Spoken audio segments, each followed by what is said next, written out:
Greetings, United fans from all over the world. Welcome to United Millennium, the number one platform when it comes to everything United.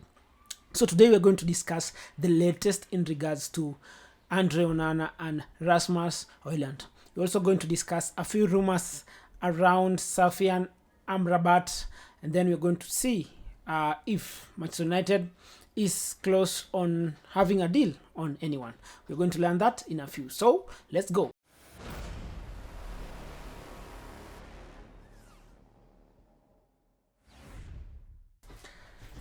Mason Mount is back and from his holiday, and right now is at Carrington, or was at Carrington, having his Manchester United medical. So in the next few hours, or maybe in the next 24 hours, you're going to see him unveiled as a new Manchester United player.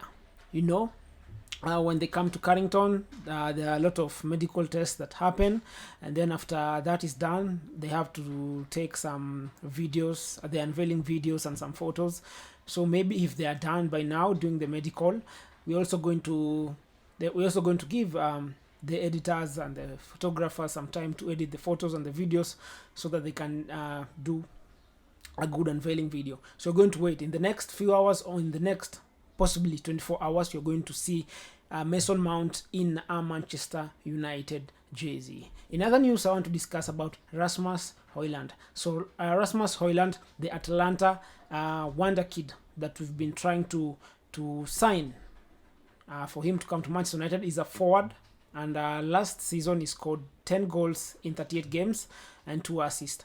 It was not like the number one option for them, but now we've seen the potential that this kid has, even playing for Denmark. He's scored a few goals that you can see that this kid has some serious potential. But there has been a problem. So Manchester United thought that 40 million would have made the deal possible, or make him a Manchester United player, or have the deal over the line.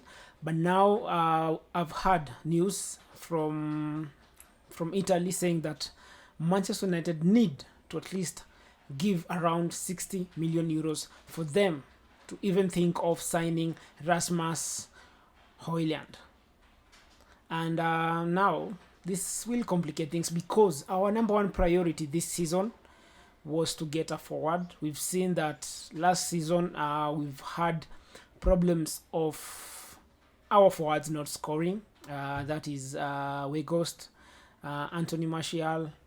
It was only Rashford who was doing his bits, but I can say he was doing that from the wing. I know a few times he's played as a direct forward, but now we want him to play on the wing that he really loves, and where he does a lot of wonders. We need to sign forwards, and we've heard that Manchester United has had issues with FFP, and now that makes it hard for us to sign anyone. An ideal person for us to sign would have been Harry Kane, but you know, for us to even try or even think about him, we'll have to fork out 100 million for him. And as we've seen, Manchester United are broke. We don't know what's happening. Broke in quotes.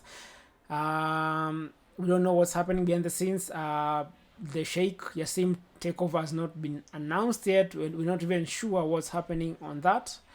But it seems that for us, having 120 million amount of money available for transfers, and then using almost half of that for Mason Mount, leaves us with half. And now we've seen that De Gea has left, not officially confirmed, but he's a free agent now, because he did not sign a contract before last Friday. That was the 30th. That's when his contract was running out. So he's not signed a new contract as of yet, and this means that he's a free agent. So currently, right now, I think we have Tom Heaton as our goalkeeper, and Mateo Kovac, or Kovar, something of the sort. So we don't have a first choice goalkeeper. And I'm not sure about Andre Onana. We've heard that Inter Milan is asking for a lot of money, around 50 to 60 million. And as we've seen right now, we don't have the luxury of signing anyone that we want with any amount of money that they request. So this is going to be a problem for Manchester United, trying to get a few signings on board before pre-season, and for the amount of money that we have right now. I believe if Sheikh Yassim was confirmed as the new Manchester United owner, maybe we would have extra funds to at least try and sign without wasting a lot of time trying to negotiate and all that. Maybe we'll even have the funds to bring Harry Kane to Old Trafford. I'm not sure about that because we know he's got only 1 year left on his contract. I'm not sure if he's going to sign a new contract. He looks to leave next season on a free, and maybe then he might come to United. But we know there are other teams out there. We've heard that Bayern tried to sign him. They already tabled a bid of around 75 million, and I'm not sure if Tottenham, I'm sure they have not accepted that. They want more money, maybe 100, to say the least. But we don't know what's going on that. We've also seen that we don't have Kim Min-jae. I thought we would have Kim Min-jae, but Bayern looks like the team that's going to get Kim Min-jae. I also want to speak about Ethan Liad. He was our right back, but from the academies, and he has already left the team. I'm not sure if he was released or it was I think he was released from Manchester United. I'm not sure what's going on around the youngsters, but we've seen that Manchester United academy has been providing good youngsters who end up doing good bits for us. He has been released, but I saw a big and huge potential for him. I'm not sure if these decisions are being made by Erik ten Hag, or maybe there's no space for youngsters to try and do their bits in Manchester United. Maybe they want readily made players for us to compete. I know a lot of teams are not using their youngsters to try and compete for the league. We've seen Manchester City only. I'm not even sure if I'm supposed to call Phil Foden as a youngster, but I think he's the only one there. I think there was also a left back. I think Lewis someone, yeah. But the rest are readily made players, and I think maybe this is the approach that Ten Hag is using. He doesn't want maybe to play youngsters. He's trying to come up with first team players who are really experienced so that he can challenge for the title, or maybe try his best and see if he can win trophies. We've also had news around Eric Bailey leaving Manchester United. Also Alex Telles, Fred, also Donny van de Beek. So I believe for us to sign more players or have extra money for us to do any transfers, we need to sell. I don't want to call them the deadwood, but I'll say the players that Ten Hag has not envisioned them to be on the future of Manchester United. So they need to leave for the right amount of money. I'm not sure if it's the right amount of money because we always sell our players on losses.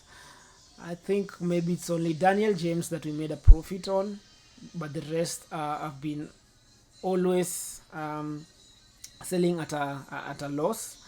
And this is not something that we really appreciate, but yeah, I think maybe we'll have to sell them so that we can get extra funds to do any bit of transfer.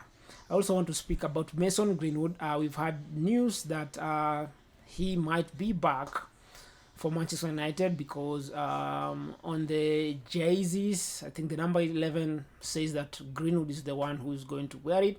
I'm not sure if this is something intentional or it was something that was there, but there's been a lot of hype around Mason Greenwood coming back to at Carrington and back to the team.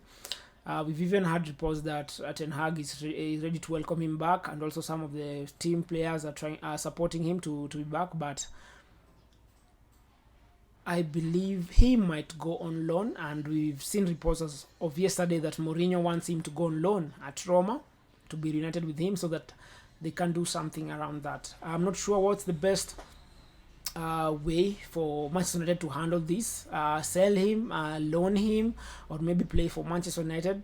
It is yet to be known, but I think we'll know before pre-season. We know it's already now July, and our pre-season starts on the 12th of this month. So now, apart from even that starting, I believe Manchester United always have some games that they play indoors. Maybe we'll get to see what's happening. But we've seen photos of some of the Manchester United players getting back at Carrington, and Lisandro Martinez. We saw that video of him being back at Carrington for his training, and this is really good news because we know the kind of work that he did for us last season. So apart from Mason Mount having his medical, Manchester United trying to sign Rasmus Hoijlund. Also, we've talked about Andre Onana. Sources from Italy are saying that we've already made some bids, but sources from England are saying that we've not made any bid. I'm confused on this because I've also heard the same news in regards also to Rasmus Hoijlund. Some are saying that we've already made a bid, some are saying that we've not made a bid.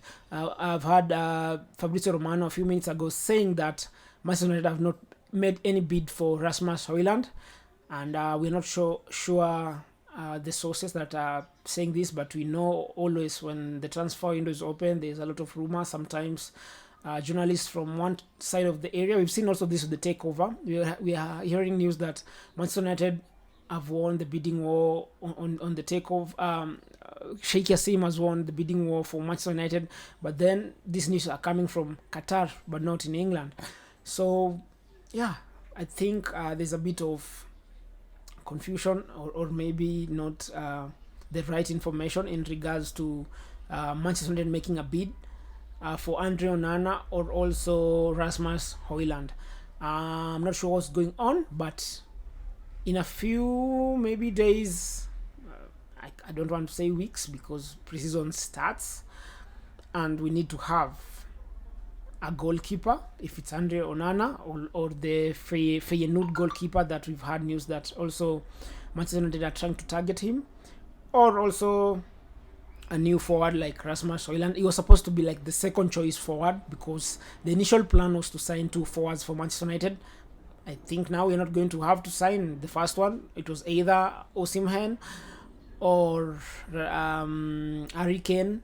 I've also had news on Gonçalo Ramos, I guess from Benfica. We're not sure about what's happening, but we're going to try and see developing news, and yeah, we'll update you. So if you liked the video, make sure you subscribe, like, comment, and motivate us. If you want to hear anything about anyone, you can also comment. We'll make sure that we follow all that through and see if we can give you the latest information in regards to that. Thank you. See you in the next video.